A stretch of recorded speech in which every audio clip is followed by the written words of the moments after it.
So in foreign exchange, the first thing we want to do is we should be able to define what do we mean by foreign exchange. Okay, so it's basically the value.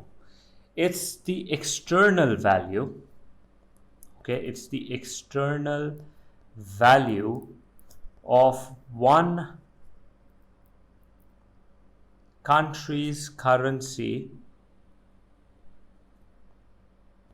in terms of another country's currency. Okay, so for example, like we might say that £1 is equals to $2, or $1 is equals to half a pound, right? I've just derived the value from my first. Or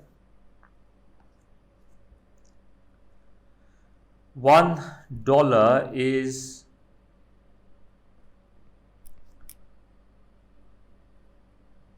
₹150,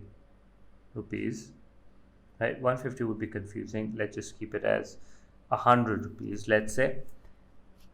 Or ₹1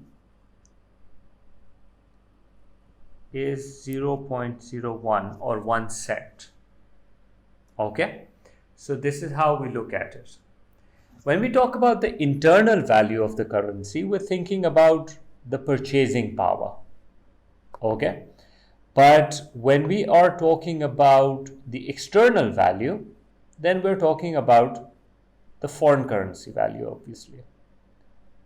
Okay, great.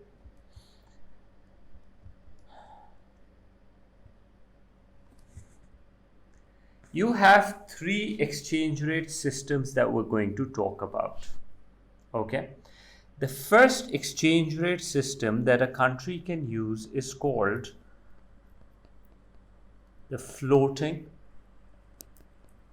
exchange rate system.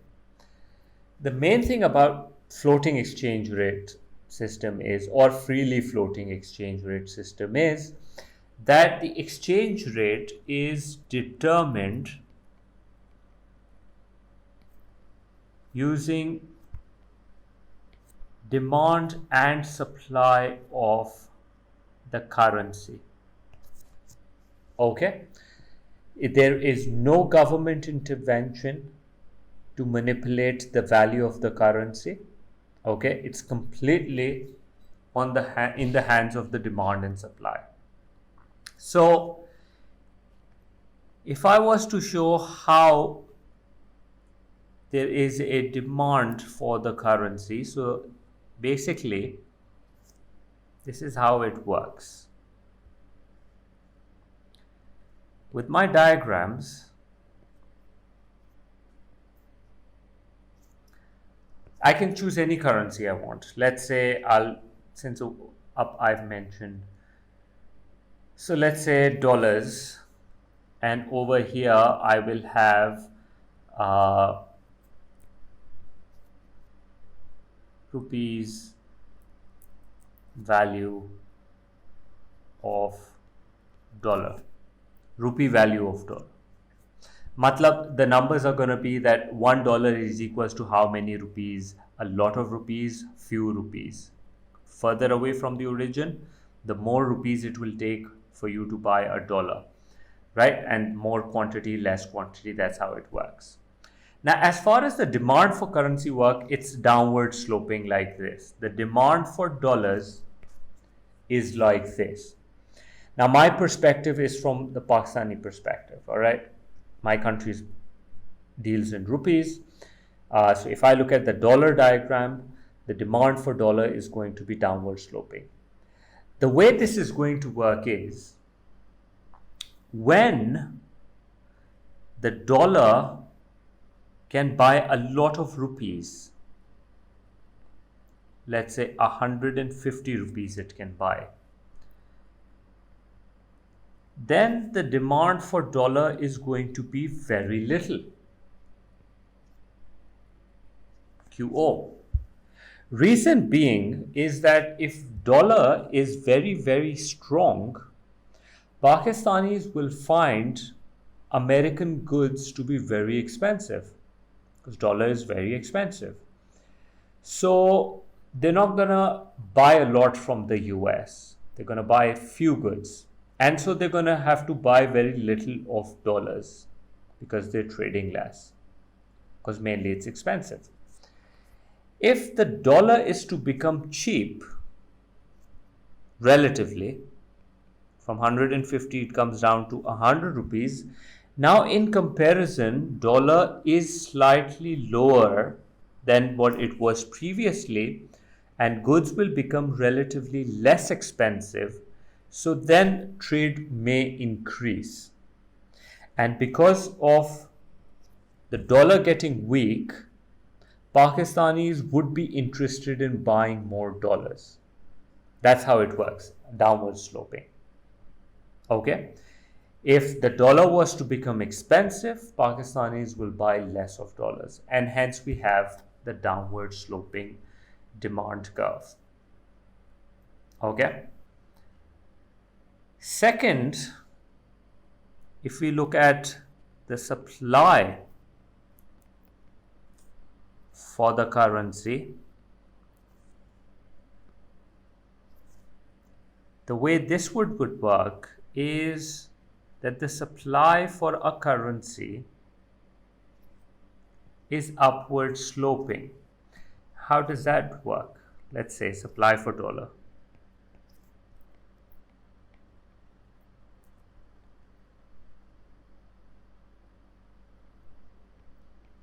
Okay, I can just simply write rupees over dollar also. That's what I've taught you. Over here, let's say that currently this is the exchange rate. 100 rupees for a dollar. So the dollar is strong, but not that strong right now. Okay, for a dollar, you're getting 100 rupees.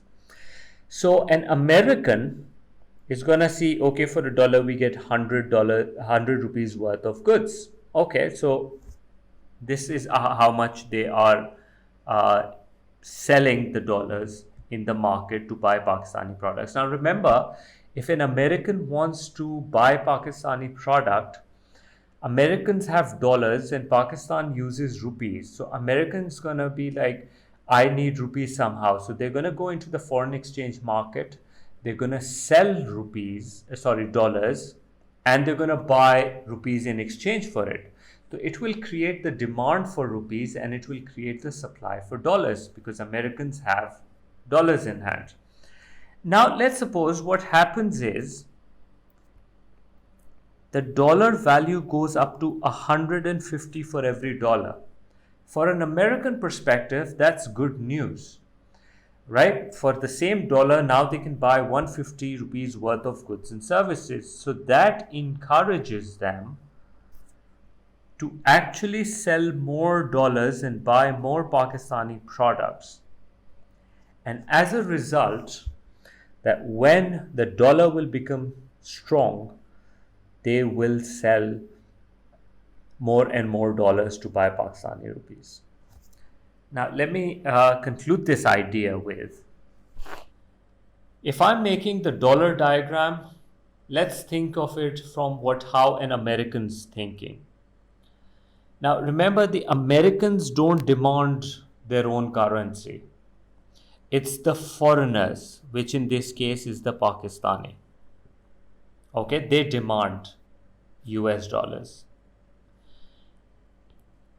Americans supply US dollars because they already have dollars in hand.